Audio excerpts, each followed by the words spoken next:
I had been working for Mr. Langston for a little over 3 years, and in all that time, I never imagined myself getting involved in anything that could jeopardize my career.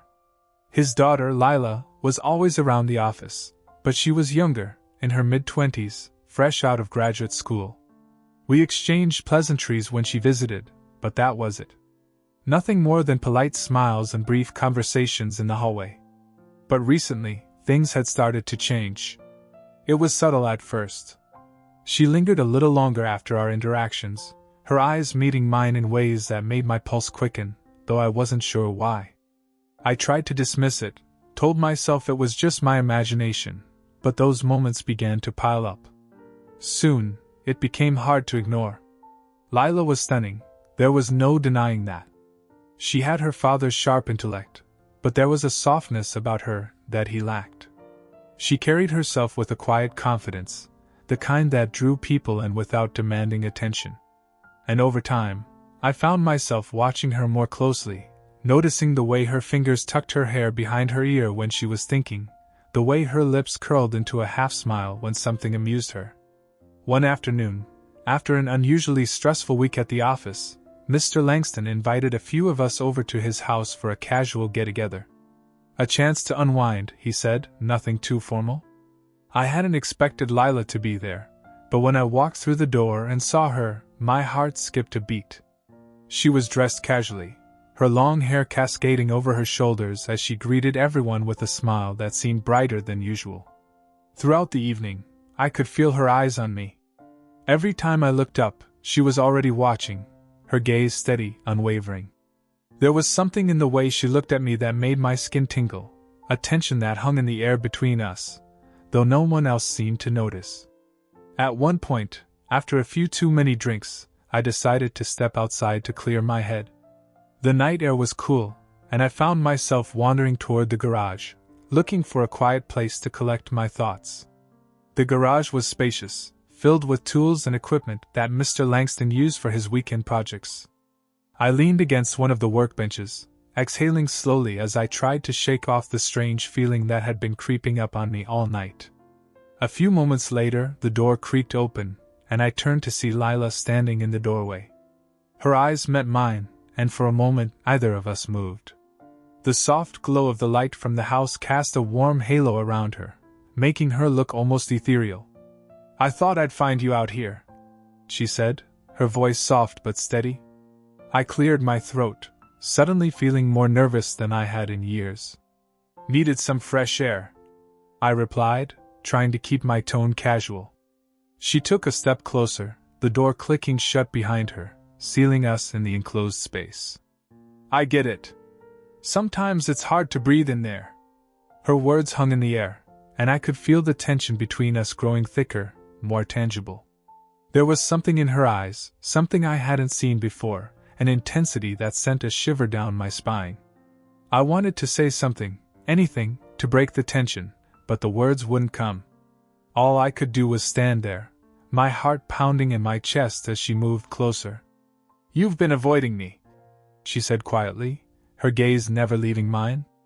I swallowed hard, unsure of how to respond. "I haven't been." "You have," she interrupted, taking another step toward me. "Ever since I started spending more time at the office. You think I haven't noticed?" I opened my mouth to protest, but the words died on my lips. She was right. I had been avoiding her, though I hadn't realized it until now. The subtle glances, the lingering touches, the way my pulse quickened whenever she was near, it had all become too much, too dangerous. But now, standing in the garage with her, there was no escaping it. "Lila, I began, but she silenced me with a look. "Don't," she said softly, her voice filled with something I couldn't quite place. "You don't have to explain. I know." She was standing so close now that I could feel the warmth of her body, could smell the faint hint of her perfume. My heart was racing, my thoughts a tangled mess of desire and guilt.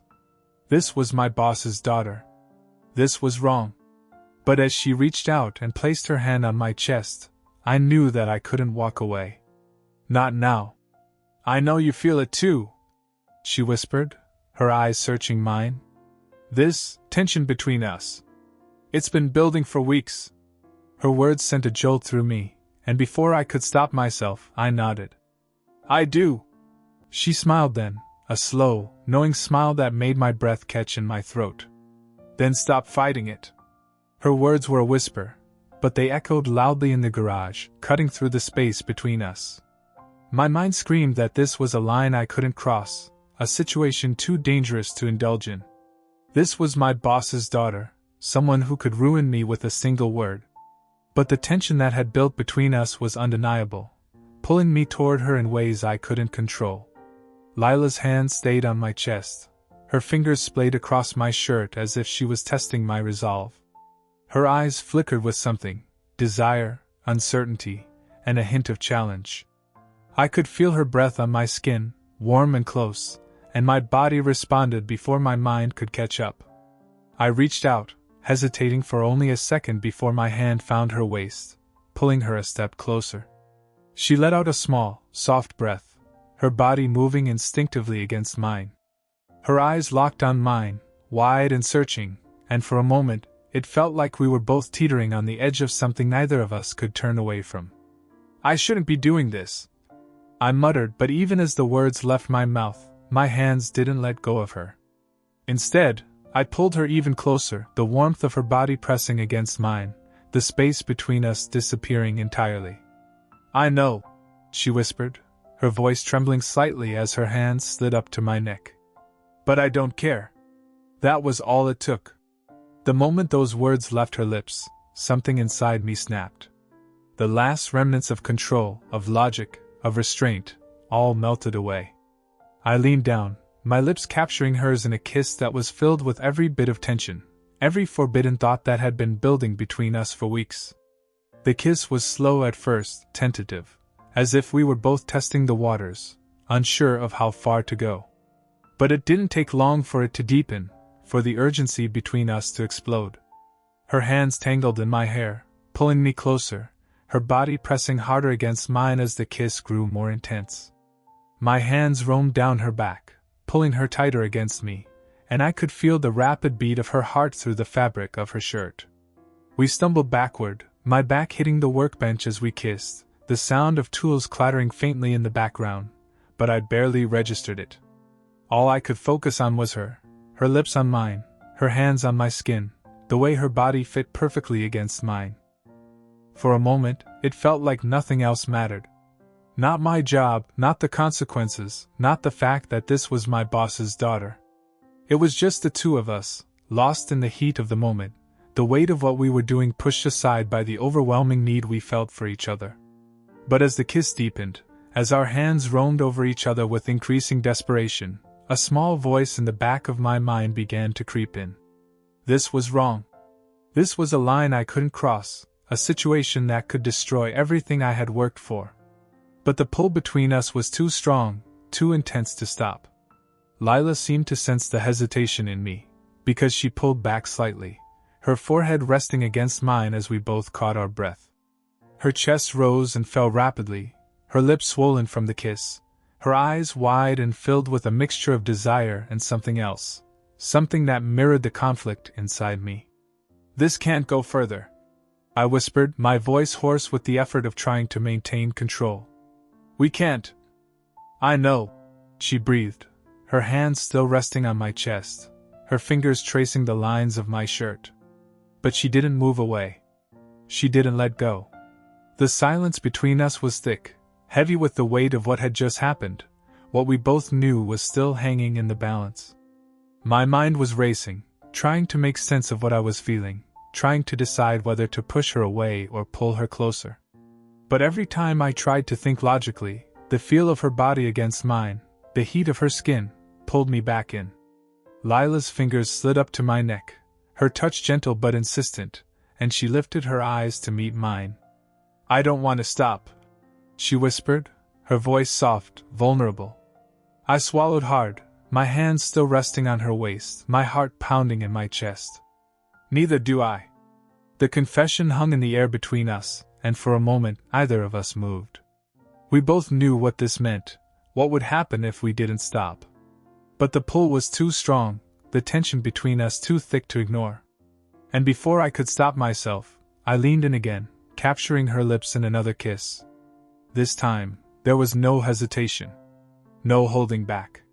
The kiss was urgent, desperate, filled with all the pent-up desire that had been simmering between us for so long.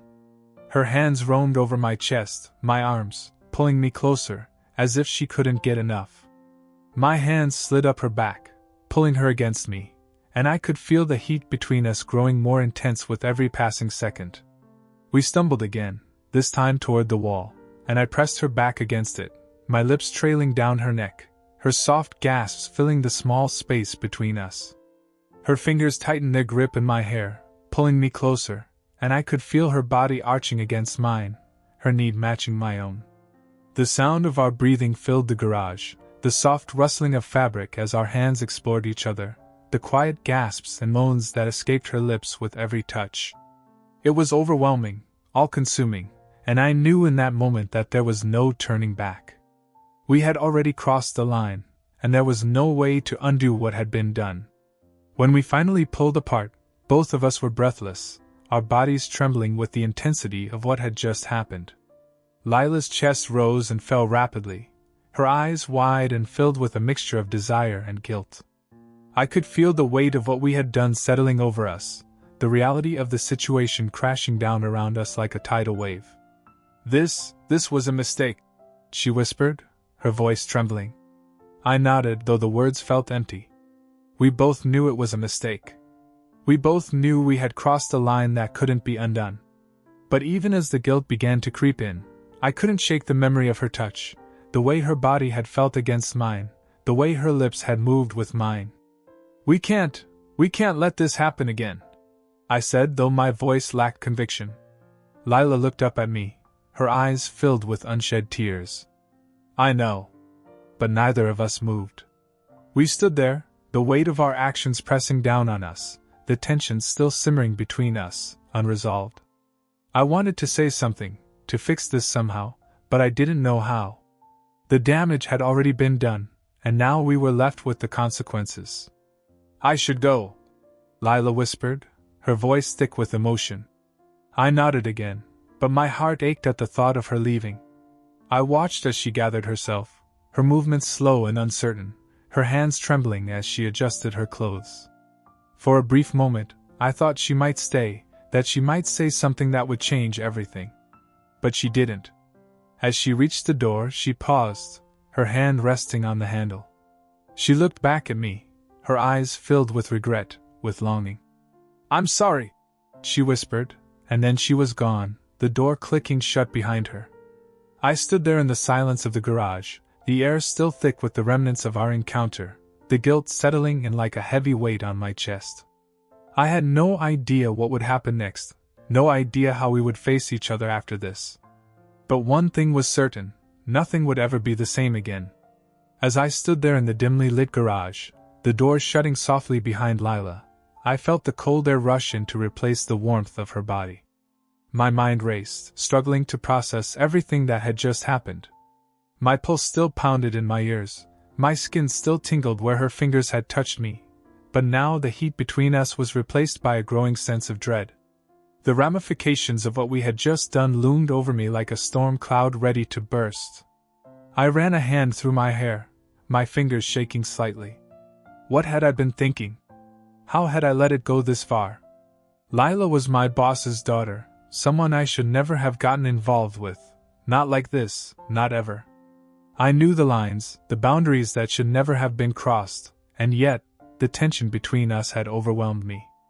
I moved over to the workbench and leaned against it, the solid wood offering no real comfort but at least grounding me in something tangible.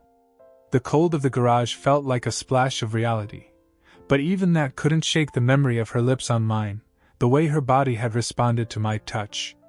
I could still feel the ghost of her breath against my skin, the way her hands had tangled in my hair. I tried to focus on anything else, but it was impossible. The past weeks flooded my thoughts, the fleeting glances, the way our conversations had started to carry a weight they hadn't before. I had seen the signs, of course.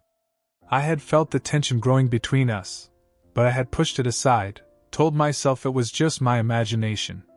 That I was reading too much into her smiles, the way her eyes lingered on mine a little too long.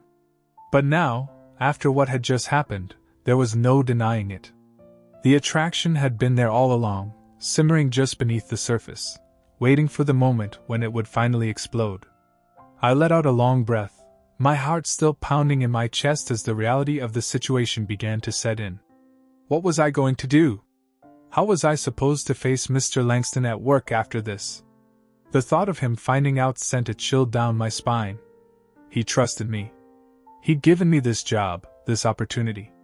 And now, I had crossed a line that I could never take back. But even as the guilt weighed heavily on me, I couldn't stop thinking about Lila. About the way her lips had felt against mine, the softness of her touch, the way her eyes had looked at me with a mixture of desire and uncertainty. I knew it was wrong, but a part of me couldn't help wanting more. The connection between us hadn't been broken, it had only grown stronger, more dangerous. A sudden sound from outside pulled me from my thoughts. The faint crunch of gravel underfoot, followed by the quiet hum of a car engine. My breath caught in my throat as I realized what it was. Mr. Langston. He must have returned from his dinner meeting.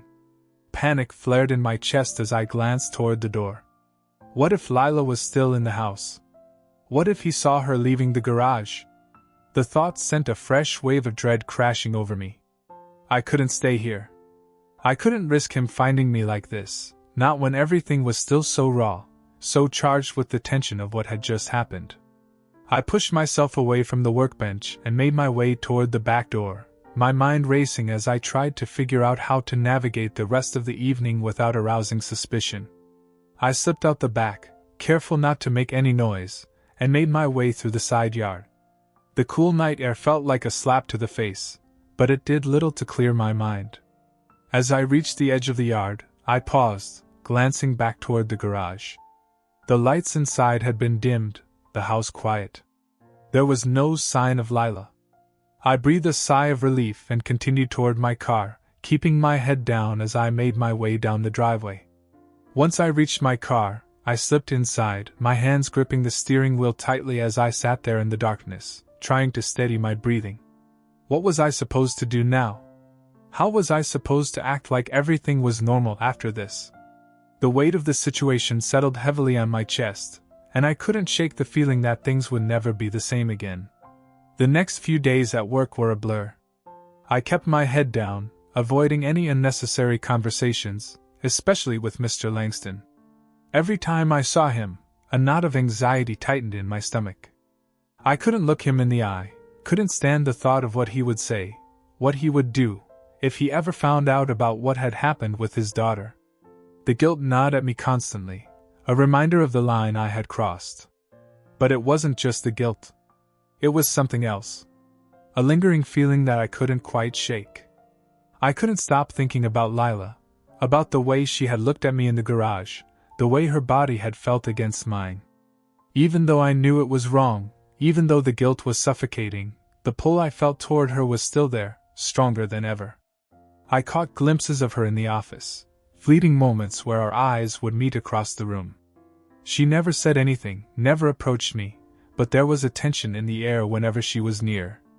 It was like an invisible thread that connected us, pulling us closer even when we were trying to stay apart. One afternoon, as I sat at my desk, pretending to focus on the pile of paperwork in front of me, I felt a presence behind me. My heart skipped a beat, and I turned to see Lila standing there, her expression unreadable. "Can we talk?" she asked softly, her voice low enough that no one else in the office could hear. I hesitated for a moment, glancing around to make sure no one was watching. "Yeah," I replied, my voice just as quiet. She motioned for me to follow her, and I stood up, my stomach twisting with a mixture of anticipation and dread. I followed her down the hallway, past the rows of cubicles and into one of the small, empty conference rooms at the end of the hall. She closed the door behind us, and the sound of the latch clicking echoed loudly in the quiet room. For a moment, neither of us said anything. The silence stretched on, thick with tension, and I could feel the weight of everything that had happened between us pressing down on me. I didn't know what she was going to say, whether she wanted to apologize, or confront me, or try to make sense of the mess we had created. "I haven't been able to stop thinking about it," she said finally, her voice barely above a whisper. She looked up at me, her eyes wide and filled with a mixture of guilt and longing. "About what happened in the garage." My heart pounded in my chest as I stared back at her, unsure of how to respond. The truth was, I hadn't been able to stop thinking about it either. But hearing her say it out loud made the situation feel even more real, even more dangerous. "I know it was wrong," she continued, her voice trembling slightly. "But I can't pretend like it didn't happen. Like it didn't mean something." I swallowed hard, my mind racing as I tried to figure out how to navigate this conversation. I wanted to tell her that I felt the same way, that I couldn't stop thinking about her either. But I knew that would only make things worse. I knew that I needed to be the one to put an end to this before it spiraled out of control. "Lila," I began, but she cut me off. "I know," she said quickly, her eyes dropping to the floor. "I know we can't. It's too complicated. It's a mess. But I needed to talk to you. I needed to know that I'm not the only one who feels like this." Her words hit me hard, and I felt a surge of emotion that I hadn't expected. I wanted to reach out, to comfort her, to tell her that she wasn't alone in this. But I couldn't. I knew that doing so would only make things more complicated, more dangerous. "You're not," I admitted softly, my voice barely audible. "But we can't let this happen again." The words felt hollow, even as I said them.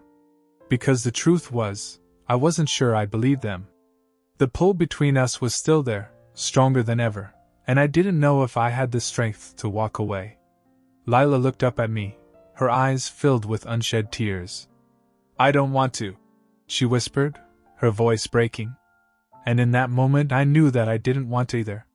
The room felt smaller than it should, the air thick with the weight of her words. I could see the vulnerability in Lila's eyes, the conflict that mirrored my own. Her confession hung between us, leaving me grasping for something, anything, that could make sense of this mess. But there was nothing. Nothing except the unrelenting pull between us, drawing us closer even when every logical part of me knew it was wrong. "I don't want to either," I repeated, my voice hoarse, barely above a whisper. Lila took a step toward me, her movements slow and cautious, as if she wasn't sure if I'd pull away or step forward. But I didn't move. I couldn't. Her presence was overwhelming, her gaze heavy with the same forbidden desire I had tried to bury since that night in the garage. I knew we were standing on the edge of something dangerous, something that could destroy everything if we let it, but the temptation was too strong. Her eyes searched mine, and I saw the same longing that I felt, the same confusion and guilt. But I also saw something else, something more powerful than either of us could control. "I can't stop thinking about you," she confessed, her voice trembling. I've tried to forget what happened, but I can't. I don't want to." My breath caught in my throat. Her words hit me like a punch to the gut, and I felt my resolve crumbling. I should have been stronger. I should have walked away, put an end to this before it went any further. But the truth was, I didn't want to. I didn't want to stop. Not with her standing so close, her lips trembling, her eyes wide with desire. The silence stretched between us, thick and suffocating, until finally, I took a step forward. Her breath hitched, her eyes widening as I closed the distance between us. I could feel the heat radiating from her body, could hear the soft, uneven rhythm of her breathing.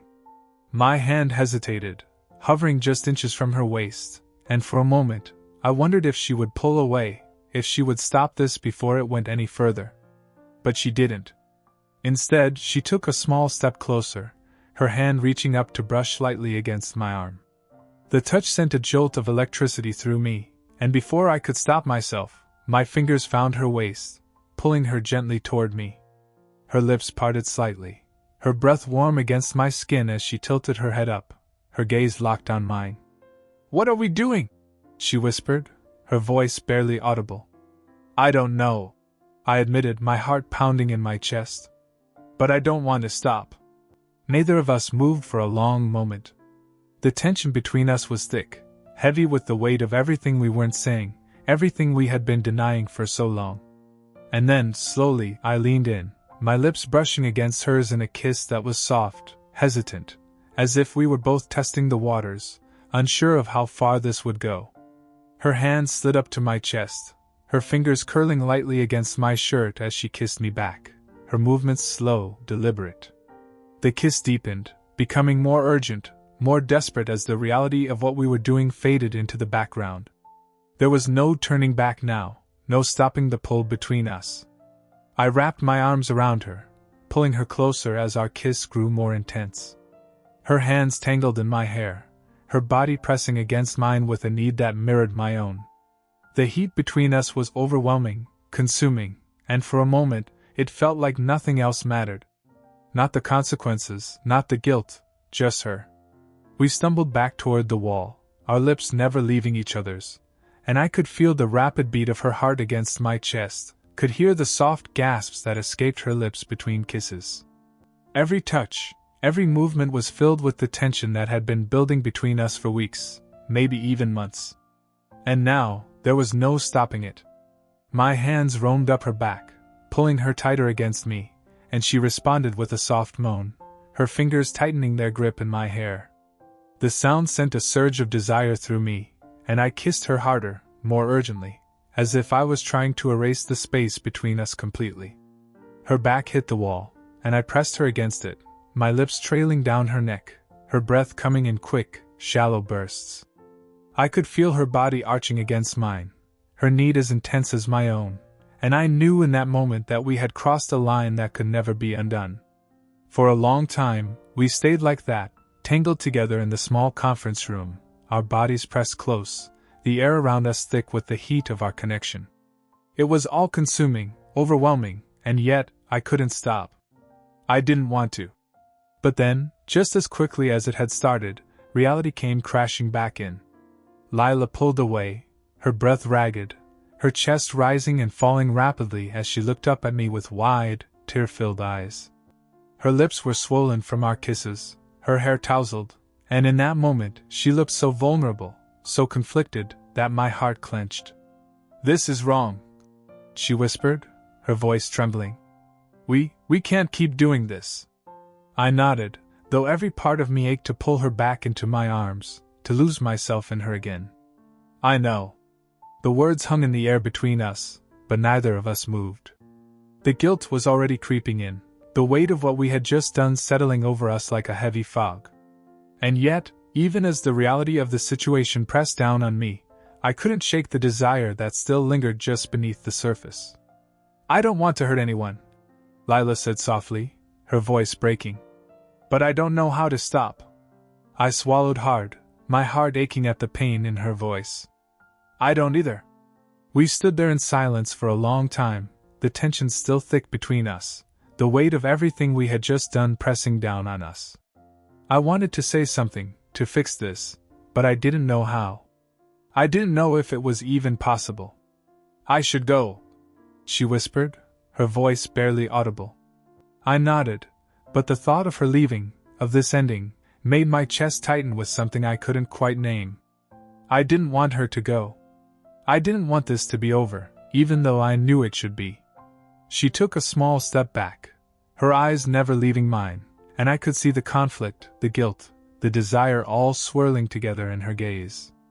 It mirrored everything I was feeling, everything I couldn't bring myself to say. "I'm sorry," she said quietly, her voice thick with emotion. "Don't be," I replied, though the words felt hollow. We both knew there was nothing to apologize for, nothing that would make this any less complicated, any less painful. Lila hesitated for a moment longer, her hand lingering on the door handle as if she wasn't sure if she could bring herself to leave. And for a brief second, I thought she might stay, that she might say something that would change everything. But then, without another word, she opened the door and slipped out into the hallway, leaving me alone in the silence of the small conference room. I stood there for a long time after she left, the weight of what had just happened pressing down on me like a heavy stone. The guilt, the desire, the confusion, it was all too much, too overwhelming. And yet, even as I stood there, trying to make sense of it all, I couldn't shake the memory of her touch, the way her body had felt against mine, the way we had both given in to something we couldn't control. The pull between us was still there, lingering in the air, unresolved. And I knew deep down that this wasn't over. Not yet. Not even close.